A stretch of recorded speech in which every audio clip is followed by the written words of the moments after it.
जैसा आप फ़ोटो में देख रहे हैं कुछ वैसा ही हाल है हमारे चैप्टर का भी। चैप्टर इंटरेस्टिंग होने वाला है, मज़ेदार है हमारा चैप्टर। हेलो डियर्स, तो कैसे हैं आप सभी? आज हम टर्म सेकंड का सेकंड टॉपिक करेंगे। चैप्टर जिसका नाम है द एलिंग प्लैनेट। ये हॉर्नबिल बुक से है, राइटर जिनके हैं नानी पालकीवाला। चैप्टर बड़ा ही इंटरेस्टिंग है। पार्ट 1 में हम पूरी समरी करेंगे और साथ ही कुछ क्वेश्चन से हम अपने चैप्टर को डीप में समझेंगे। तो let's begin with this summary. The ailing planet. The ailing planet, अब ये क्या है? एलिंग मतलब बीमार, प्लैनेट्स तो आप वाकिफ़ ही होंगे, मतलब ग्रह। जो हमारी अर्थ है, जो हमारी प्लैनेट है, बीमार है, इल है, only just because of us, सिर्फ हमारी वजह से। हमने ये अपने प्लैनेट की पेशेंट जैसी हालत कर रखी है। हमने अपने इन्वायरमेंट को इतना हर्ट करा है, अपने नेचुरल रिसोर्सेज का इतना एक्सप्लोटेशन किया है, बिना फ्यूचर जनरेशन के बारे में, फ्यूचर की पीढ़ी के बारे में सोचते हुए। तो चैप्टर के स्टार्टिंग में डियर्स नानी पालकी जी ने हमको ग्रीन मूवमेंट के बारे में बताया है। ग्रीन मूवमेंट एक ऐसा मूवमेंट जो कि न्यूजीलैंड में लॉन्च किया गया था। ये फर्स्ट एफर्ट लगाया गया था अपने प्लेनेट अर्थ को सेव करने के लिए। इससे पहले कोई भी एफर्ट नहीं करा गया था जिससे कि अपना प्लेनेट सेव हो सके। 1972 में इसके लिए world first nation wide green party को भी बनाया गया, जो कि इसको ग्रीन मूवमेंट को आगे की ओर ले जा सके, ग्रो करवा सके इसको। ऑथर ने ये भी कहा है कि उन्होंने अपने व्यूज़ को मैकेनिस्टिक व्यू से होलिस्टिक व्यूज़ और इकोलॉजिकल व्यू में शिफ्ट कर दिया। मींस प्रीवियस टाइम में जब इंडस्ट्रियल रिवॉल्यूशन चल रहा था, तो प्रोड्यूसर अपने प्रोडक्ट्स की क्वालिटी रेस करने के लिए इन्वायरमेंट को बहुत हार्म करते थे। इतने लार्ज एक्सटेंट पे पॉल्यूशन होता था जिससे कि इन्वायरमेंट बहुत ज़्यादा एक्सप्लोटेशन होता था। कोयला, पेट्रोलियम इतना ज़्यादा यूज़ करते थे। आज तो कोयले की क्वांटिटी बहुत कम हो गई है बिकॉज हमने अपने नेचुरल रिसोर्सेज का बहुत ज़्यादा एक्सप्लोटेशन कर दिया है और हमने अपने फ्यूचर जनरेशन की, फ्यूचर की पीढ़ी के बारे में नहीं सोचा है राइट नाउ। अब जो मैकेनिस्टिक व्यूज़ था, मतलब कि अभी हमने प्रीवियस में समझा कि पहले जब इंडस्ट्रियल रिवोल्यूशन चल रहा था, तो उस टाइम प्रोड्यूसर अपनी क्वालिटी रेस करने के लिए इन्वायरमेंट को बहुत ज़्यादा हार्म करते थे, जिससे पॉल्यूशन फैलता था बहुत ज़्यादा।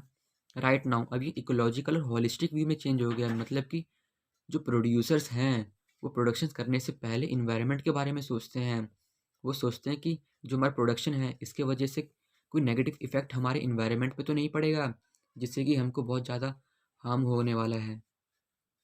ऑब्वियस सी बात है, जब हमारी इन्वायरमेंट हार्म होगी, उस पे इम्पैक्ट पड़ेंगे तो हमारे ऊपर पड़ेंगे।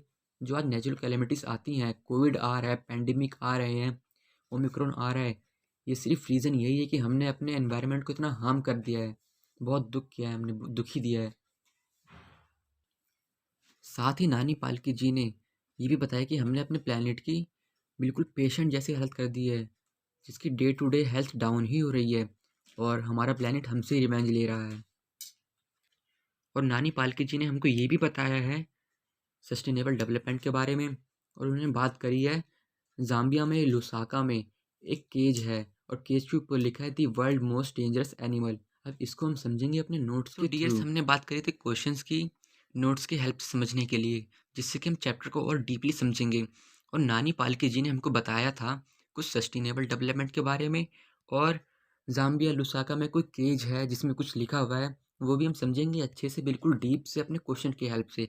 तो चलिए देखते हैं पहला क्वेश्चन। आपके सामने पहला question, what is the sustainable development according to Nani Palkhivala. नानी पालकीवाला के अकॉर्डिंग सस्टेनेबल डेवलपमेंट क्या था?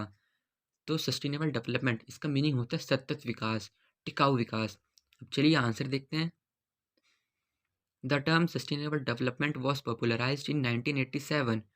जो सस्टेनेबल डेवलपमेंट था वो पॉपुलर हुआ था 1987 में by the world commission on environment and development. World commission बनाए गए थे इन्वायरमेंट के लिए और डेवलपमेंट के लिए, हमारे पर्यावरण और विकास के लिए बनाए गए थे वर्ल्ड कमीशन। मतलब कि संसार में कुछ संस्थाएं बनाई गई थी। It talks about the humanity for sustaining itself on the earth without compromising with the need of the future generation. Future generation यानी भविष्य पीढ़ी की आवश्यकताओं के साथ बिना ही कोई कॉम्प्रोमाइज़ किए, बिना ही कुछ समझौता किए हमें अपने अर्थ पे रहना है, अपने अर्थ पे सस्टेन करना है। और ये ह्यूमैनिटी इंसानियत की आवश्यकता के बारे में बताता है, यानी कि जो हमारी फ्यूचर जनरेशन है, भविष्य पीढ़ी है, उनकी आवश्यकताओं के साथ कोई कॉम्प्रोमाइजेशन नहीं करना और अपने अर्थ पे रहना है अपने बलबूते, जो कि हमारी ह्यूमैनिटी की नीड को दिखाता है। तो चलिए क्वेश्चन नंबर करते हैं सेकंड। ये क्वेश्चन आपके सामने है, what is the origin of the green movement and where does it stand? कि जो ओरिजिन है ग्रीन मूवमेंट का वो कहाँ है और इसका मतलब है क्या? ग्रीन मूवमेंट होता क्या है? चलिए देखते हैं आंसर इस क्वेश्चन का। The act of plantation of many trees, ये एक्ट है जिसमें हम प्लांट लगाते हैं, पेड़ पौधे लगाते हैं ज़्यादा से ज़्यादा, and making the earth more green, और हम कोशिश करते हैं कि जो हमारी अर्थ है वो ज़्यादा से ज़्यादा ग्रीन बन सके, thereby achieving a purer and healthy environment, जिससे कि हम एक शुद्ध और एक स्वस्थ वातावरण को पा सकते हैं इसकी मदद से। इसे ही कहते हैं हम green movement. In 1972, the world first nationwide Green Party was founded on New Zealand.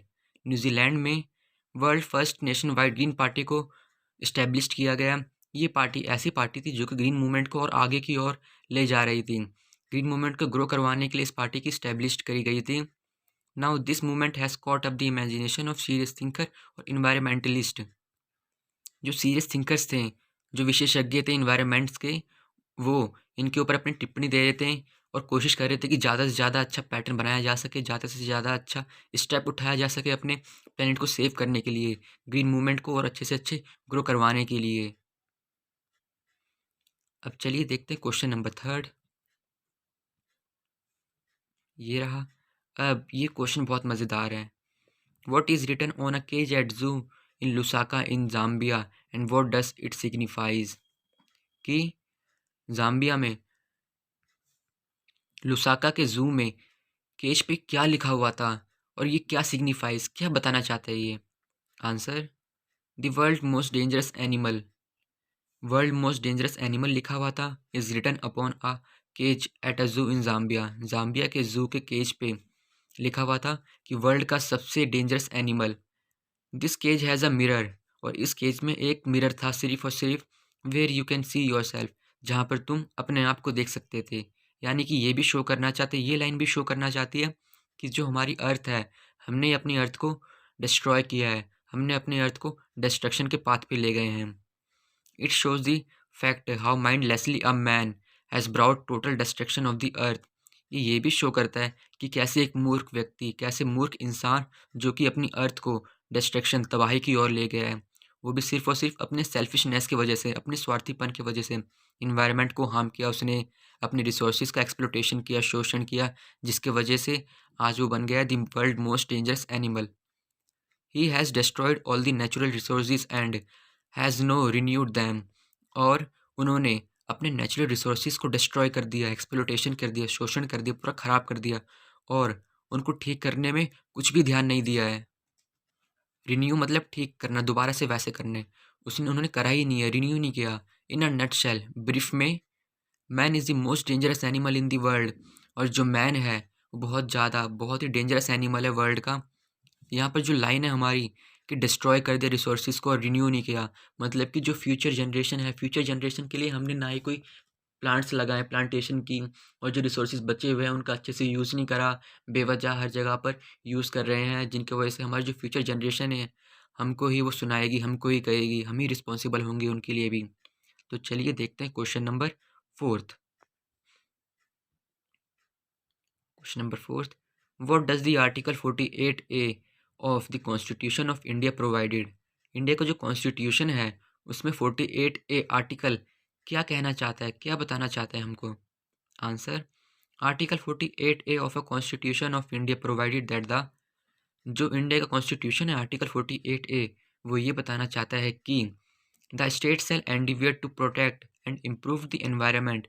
जो स्टेट्स होते हैं उनको प्रयास करना चाहिए कि वो प्रोटेक्ट करें, बचाएं और इम्प्रूव करें अपने एनवायरनमेंट को, और सेव करें अपने फॉरेस्ट को, और फॉरेस्ट में जो वाइल्ड लाइफ रहते हैं, जो वहाँ पर एनिमल्स रहते हैं, उनको भी वो सेव करे। बिकॉज़ पहले टाइम में, अभी आज से कुछ टाइम पहले भी बहुत सारे लोग हंटिंग करा करते थे। बहुत सारे जो हमारे ऐसे एनिमल्स थे जो कि रेयर हुआ करते थे, वो भी एक्सटिंक्ट होते जा रहे थे सिर्फ़ और सिर्फ़ इसी वजह से, क्योंकि वो उनको हार्म पहुँचा रहे थे, उनको मारते थे सिर्फ़ और सिर्फ़ शूटिंग के लिए, वीडियोज़ बनाने के लिए, दिखाने के लिए, शो ऑफ करने के लिए। तो ये जो आर्टिकल इसमें ये बताया गया है कि जो एक स्टेट गवर्नमेंट होता है, जो स्टेट गवर्नमेंट होता है, उसको प्रयास करना चाहिए कि वो प्रोटेक्ट करे और इम्प्रूव करे अपने एनवायरनमेंट को, बचाए भी और साथ ही साथ उसको बढ़ावा भी दे अपने एनवायरनमेंट को, वातावरण को। और जो उनके फॉरेस्ट हैं, फॉरेस्ट में रहने वाले वाइल्ड लाइफ जो भी एनिमल्स हैं उनको वो बचाए, सेव करे। देयरफॉर इसलिए it is the duty of the government at the centre and the state government to make effort to protect and improve the government the forest and the wildlife of the country. यानी कि जो government है हमारी, केंद्र शासित प्रदेश, और जो हमारी स्टेट गवर्नमेंट भी है, सेंट्रल गवर्नमेंट भी है, उनकी ड्यूटी बनती है ये कि वो अपने इन्वायरमेंट को इम्प्रूव भी करे, सेव भी करे, उनमें जो वाइल्ड लाइफ रहते हैं फॉरेस्ट में उनको भी सेफ गार्ड करे, उनको भी बचाए, उनकी भी रख। सो भैया हमने कर लिया अपने 4 क्वेश्चंस इस चैप्टर के और कर लिए हमने समरी। अब रहते सिर्फ हमारे 2-3 क्वेश्चंस, वो भी लॉन्ग लॉन्ग। अब उनको हम करेंगे और अपने करेंगे चैप्टर को फिनिश। तब तक के लिए जय श्री राम।